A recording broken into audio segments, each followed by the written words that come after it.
Hey, what's up guys? It's time for another character patch notes breakdown coming at the end of April for Street Fighter V. Today we're going to cover Akuma. He only has one little small change as well as these two bug fixes that I'm going to explain. So we'll start with Akuma's first and only change, but at least it's a buff. So Akuma's vitality has been increased from 875 to 900 health, so a straight 25 health buff. So Akuma's had a long history in many Street Fighter games of having low health and even low stun, and in Street Fighter V that's no different. With 875 health, he has the lowest health in the game, and I guess Capcom feels like Akuma players aren't taking enough, chances or risks and playing too passive with him. So because of this, Capcom is raising it very slightly so Akuma players can play more confidently, and even though 900 health is still very low compared to most of the characters in Street Fighter V. In fact, there's only two other characters that have 900 health in the game right now, and that's Cammy and Karin. Even Dalsum doesn't have 900 health anymore. Now he has 925. So now it'll be Akuma, Cammy, and Karin with 900 health. So Akuma will be in a slightly better condition, I would say, especially with such an expensive V-trigger and low health, and he has to sacrifice health with his V-skill as well. Alright, on to bug fixes. So Akuma's got two of them. The first one is Jumping Light Punch Unintended Input Priority, and they fixed it by adjusting the input priority to match that of other characters. So I did some testing with this, and this might be a typo because, well, input priority means when you press two or more buttons at the same time and one takes over the other. So for example, if I press light punch and medium punch at the exact same time, I'll always get medium punch.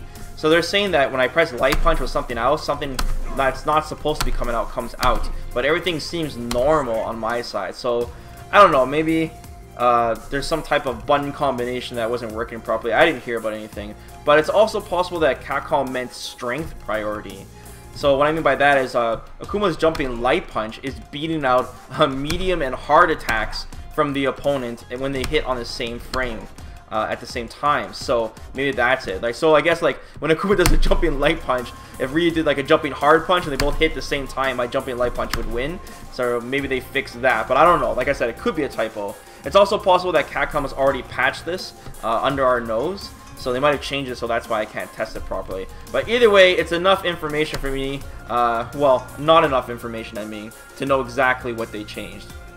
Alright, moving on to the second bug fix change, Akuma's Crouching Light Punch. So the window to chain cancel this normal is longer than that of other characters.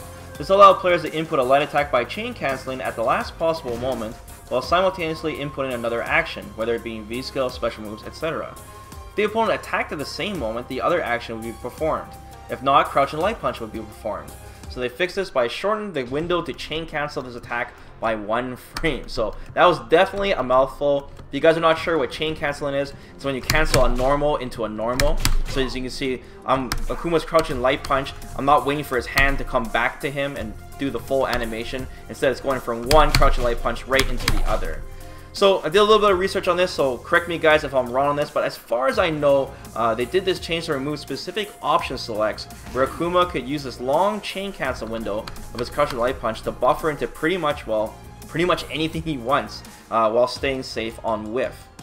So for example, instead of going Crouching Light Punch, and just chain cancel like this, what if I went Crouching Light Punch and then I inputted a light DP instead, but I did it really quickly, so I went like this, 1, 2. So you notice that instead of my uppercut coming out, Akuma's second Crouching Light Punch came out because the chain cancel took priority over the special. However, if I was hitting Ryu when I did this, then the uppercut should come out instead, because the special cancel will now take priority on hit over the chain cancel. So because of this, it just made Akuma be able to do a ton of option selects. I'm not sure if people really explored this and really exploited it, but I'm sure Capcom wanted to nip it in the bud before people did find out something crazy to use. So as far as I know, this is RIP. So my final verdict on these Akuma changes, or lack thereof, is overall very slightly buffed. So the only one real balance change that Akuma got was his health going up by 25 points. Honestly, I don't really like this change because I like the idea of Akuma having the lowest health in the game. I think that's what makes him very unique to the game, and Akuma is supposed to be this huge, glass cannon character with huge utility kit, air fireballs and such. And he has to take huger risks as well, especially with his V-skill, which he has to take, armor damage. So I feel like Capcom should have instead buffed his offense, and even especially since he has stubby normals and such, and even raise his damage. Now, I know a lot of you guys probably think Akuma has high damage output, but I feel there's still characters out there that have even higher damage output than Akuma does, and they definitely have way more health, like Balrog, for example. But, you know, especially since when a character jumps in on Akuma or lands a clean hit, they basically become Akuma themselves because it does so much damage to Akuma, you know? So I really like the idea of just Akuma, just make him a bigger glass cannon. I think it's what Capcom should have done instead of just, you know, raising his health in general. Akuma is still a fairly new character, so there's still a lot of stuff to explore with him. So I'm sure Capcom just wanted to play it safe with these changes. So let me know what you guys think about these Akuma changes, guys. Thanks for taking the time to watch this video. Hopefully you found it informative. Don't forget to like the video, guys, and be sure to subscribe to the channel, especially if you're new, as I'll be covering more character patch notes in the future. So till next time, guys, take care.